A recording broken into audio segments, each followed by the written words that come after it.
Hi, Today All Day. We've got a great show for you on this Wednesday morning, including an all-day exclusive chat you can only see here.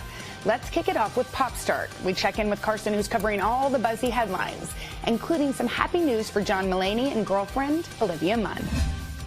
Time for the best part. It's Pop Start time. We'll also have the results of the food bracket at the end of the Pop Start. Oh, yeah. Just the first round, though. First round, Elite 8. We're down now to 4. More on that in a minute. We're going to start today. Wings. John Mulaney and Olivia Munn. Last night, the stand-up comedian stopped by Late Night with Seth Meyers to give an update on what he's been up to lately. And after a difficult year in which Mulaney went through a divorce, battled substance abuse, and is now living in recovery, he did have some good news to share. Then in the spring, I went to Los Angeles and met and started to date a wonderful woman named Olivia. Who I know well. Yes, a you lovely know woman. Olivia Munn very well. And we're having a baby together. Thanks. So John Mulaney and Olivia Munn are expecting baby number 1. Big news, and congratulations to them. Next up, Blue's Clues. It's been 25 years since the Nickelodeon series starring Steve and his buddy Blue hit the small screen, and to celebrate the big milestone, the original host of the first 4 seasons, Steve Burns, took to social media to share a sweet message to the kids who grew up with him. I mean, we started out with clues, and now it's what? Student loans, and jobs, and families, and some of it has been kind of hard. You know? I guess I just wanted to say that after all these years, I never forgot you. Ever. And I'm super glad we're still friends. Thanks for listening. He hasn't changed at all. No, he looks That's exactly the Steve. same. He did the show in 2002. 2002 is when he left. Yeah. That's when I was at TRL at MTV. It's the Viacom building. So Right. they're in the same building. It's Steve all the time. 2002, Yeah. he went to college and left the show, but he went to embark on a music career. But his voice and his presence is still just as soothing as Oh, well. crazy. I used to watch that with, Bring it with back, Courtney. Steve. Yeah, Run it she back. Was she was a little one. And so, mail call! Salt and pepper. You can send that to Courtney. Oh, my so God. she sees he I'm still going remembers to. her. I'm going to. Be sure to stick around, by the way. In the third hour, Dylan's going to have a lot more on the 25th anniversary of Blue's Clues. Cool. And finally, our tailgating food bracket. Let's get to it. Yeah. All right, thousands of you went online yesterday to cast your vote for the best game day snack with football starting tomorrow. Let's take a look at the results. No shocker there. Loaded nachos. Crushing soft pretzels. Yes. Not even a Crushed 77% of the vote. Wings made it. Sorry, Savannah.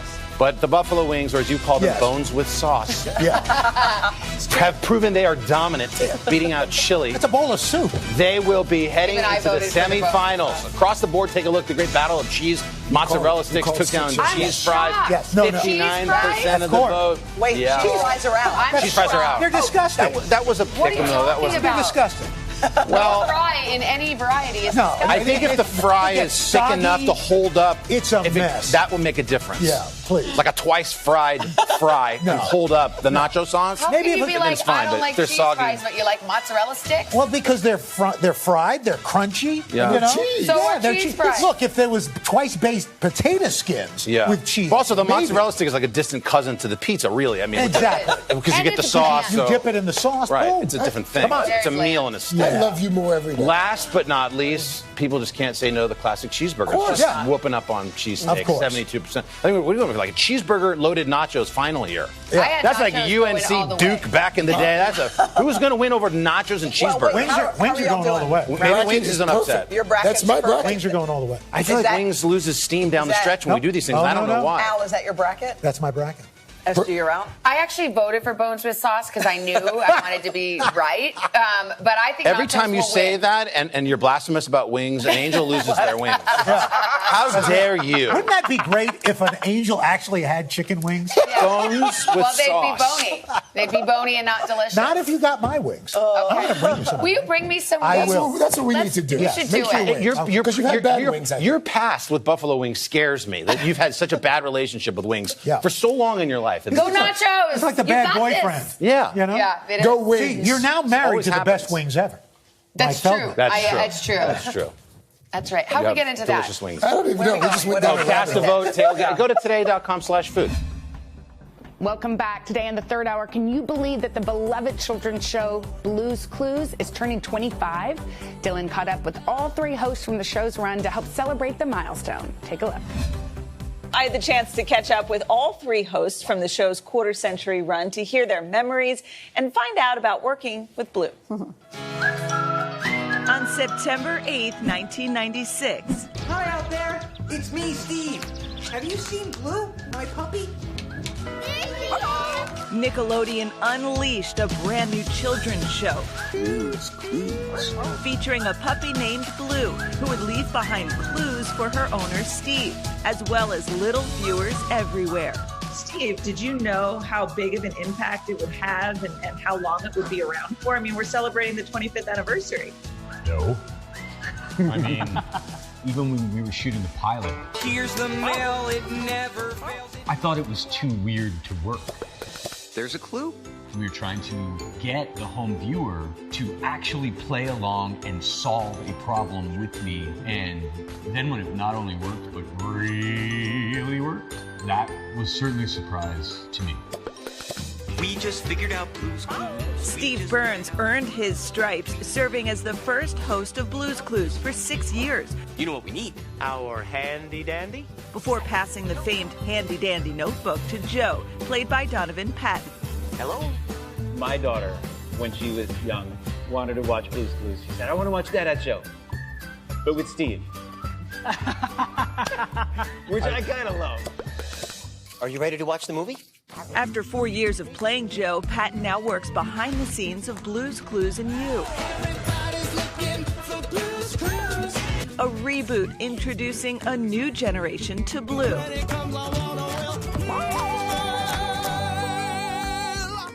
And the show's third host, Josh Dela Cruz, the first Asian American to fill the role. It's one of Blue's Clues. My very first clue. Josh, how does that feel to be the one to reach that milestone? Growing up, I never saw any characters on screen that I identified with. And I hope that I'm able to help inspire kids that even if they don't see themselves reflected, that doesn't mean that they can't achieve whatever it is they want.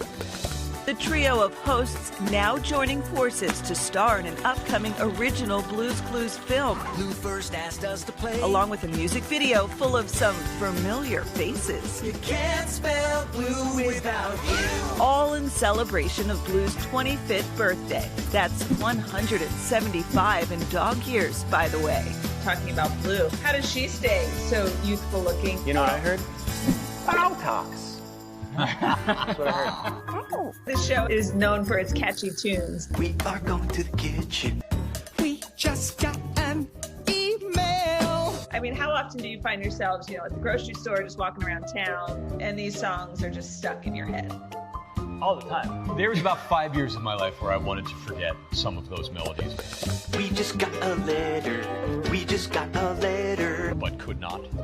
I'd be like, I am doing a thing now, and I'm singing this song. Stop, stop, stop, stop. Speaking of music, Steve, I know you're also a singer-songwriter. One of your songs actually became the theme song for Young Sheldon. We can't help but ask here at the Today Show, is there any way you could create a new theme song for us? I think the third hour of Today needs it. Today is the day that you're watching the show. It's the day after yesterday.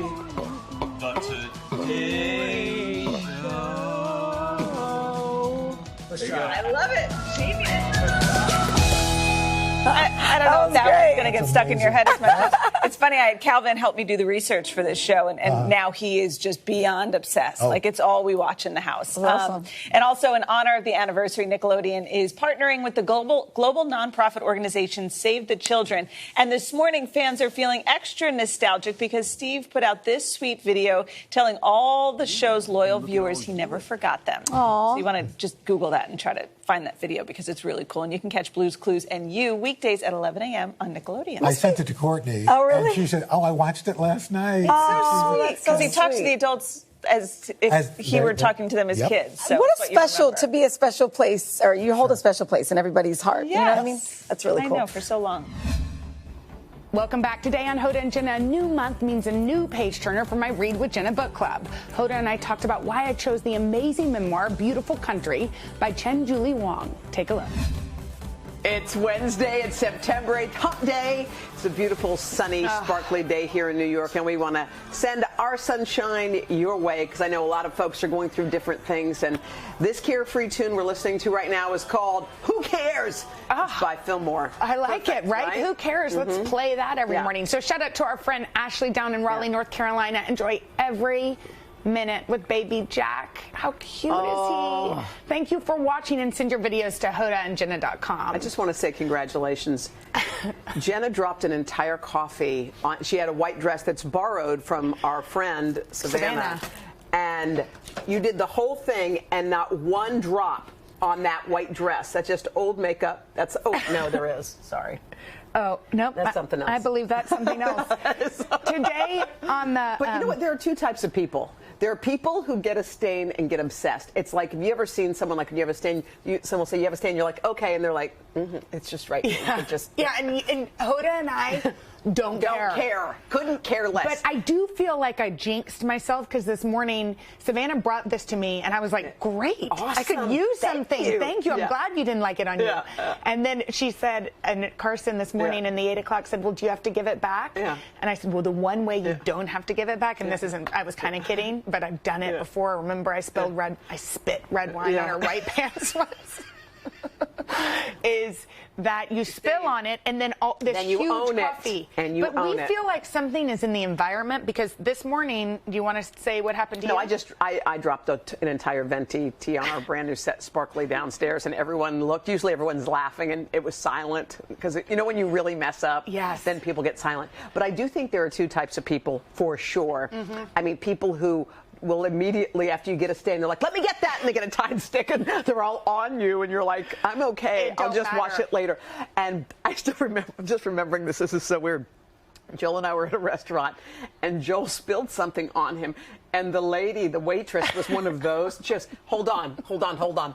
She got a napkin, and I'm not kidding you, we still talk about it. She put it inside his shirt. She took a cup of sparkling, whatever that is, seltzer water. Seltzer works like this. I'm not kidding. Joel was sitting there. It was like a wet T-shirt contest.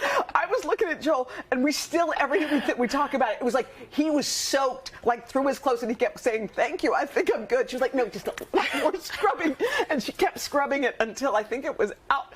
Have you ever had the person, and I've had this, and I've also been this with my children, that spits a little on their finger and then rubs. Like, I've had a person to me been like, wait, hold on, it's right there. And spit a little and then rub it on my shirt. Like, that's better than leaving chocolate. the food. Leave it alone. Yeah, just let it go. All right. Okay, we love this TikTok. You know, we're TikTok influencers. By the way, we have a big TikTok person on our show. Yes. Addison Rae is going to be with us. Any of y'all that have kids that love... Tell them, you're going to be cool once they know hey, that come on in. Yeah.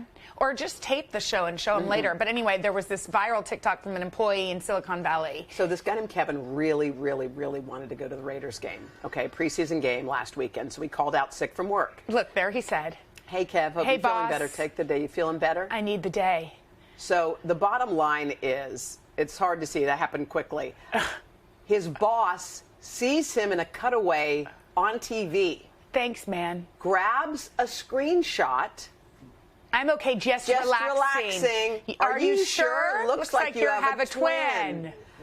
Caught your ugly... Oh, then there was some other stuff. Okay, so this brings up the question... When you get busted, when you tell someone you can't go out because ... and then you go out all anyway. of a sudden, have you ever been busted where you remember the bust? I don't like vividly, but I do it often. So I do remember saying I can't do something, and then sitting in a restaurant and the person walking by, and you're just like this. Oh my God, the babysitter called at the last minute and she couldn't come. You're like, oh my gosh, my hand's in the cookie jar. I feel so crummy. What happened? My biggest bust was when I was 15. Oh gosh. I had a boyfriend that was older and named Blake Gottesman. Sorry, Blake. Okay. And my mom said, well, you're not allowed on car dates. Sorry, you can't go on car dates. You can go out with them, but you cannot drive in the car with them. And I said, okay. So we went to the Austin High Maroon football game. Okay. We were at... How did you get there? You walked? My mom dropped me off. Okay. like the nerd that I was, Yes. and Blake met me there. Okay. And then at some point, we had to like, I can't remember what, but it was honest. Like we had to like go get his car for a minute. A minute. So Just a minute. we're in his car, and I look over, and my mom is with her, my godmother, Oh, no. Reagan came in, and they just look out the window, and they go, busted! I mean, what is the chance to drive up next to your mother in the car who busted me? They yelled out busted. I was so Did embarrassed. you freak out? Oh, yeah, I was like... Were they kind of laughing busted, or did they busted? Oh, like that. Like kind of laughing, but also it was before the times of cell phones, so there was like, I was left with the bust. And then you were gone. And I had to stew in my bust until my mom picked me up when the game was over.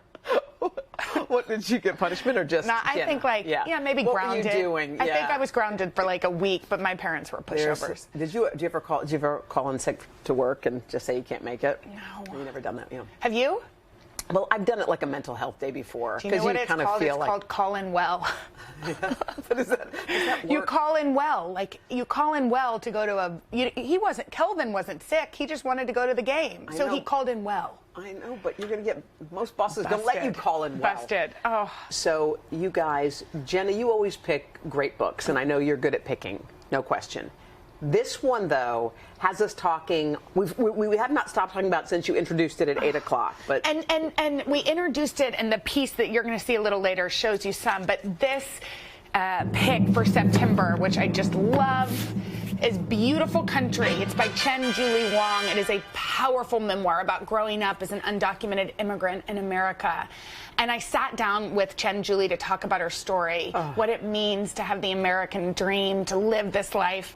This story is so full of family love, of grit, of resilience, and it was so meaningful. I got to go back to our old neighborhood with her and walk around. I mean, what she reveals as she puts her heart out to you, it's a beautiful book. I literally could not wait. Chen Julie Wong's life forever changed at age 7 when her family moved to America from China.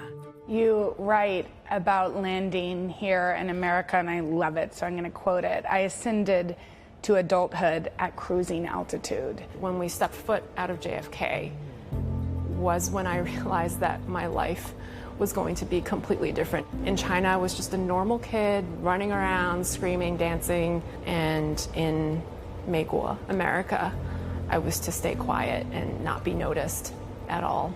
Meiguo, the Chinese word for America, translates directly to beautiful country. It's the title of her debut book, a powerful and eye-opening memoir about growing up undocumented in America. Back then in China, no one had a real understanding of what America was like. My uncle said, "Oh, the streets are paved with gold, you'll be so rich." Having that juxtaposed with going to school hungry and seeing my mother work for cents at a time really gave me a sense and understanding that there were indeed two Americas out there. Chen Julie spent her evenings working with her mom at a sweatshop, snipping thread for pennies. But during the day, elementary school in New York City's Chinatown proved to be even more challenging.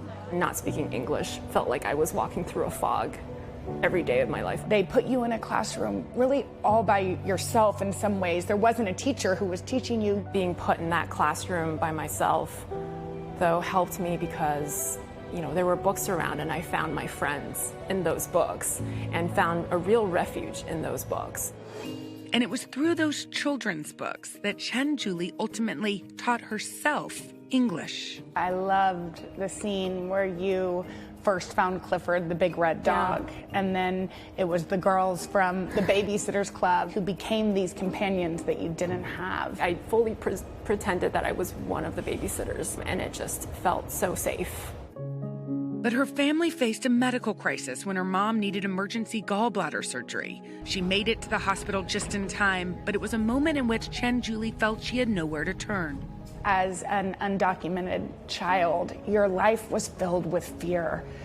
Even when your mom was so sick that you had to call 911 or she possibly could have died, you were scared to pick up that phone. Yeah, I didn't think of it, consciously as fear. I just learned to be extremely cautious, to turn and look over my shoulder. If there was someone in uniform, even a sanitation worker, I would pivot and walk the other way. it just became ingrained in me that caution was number one.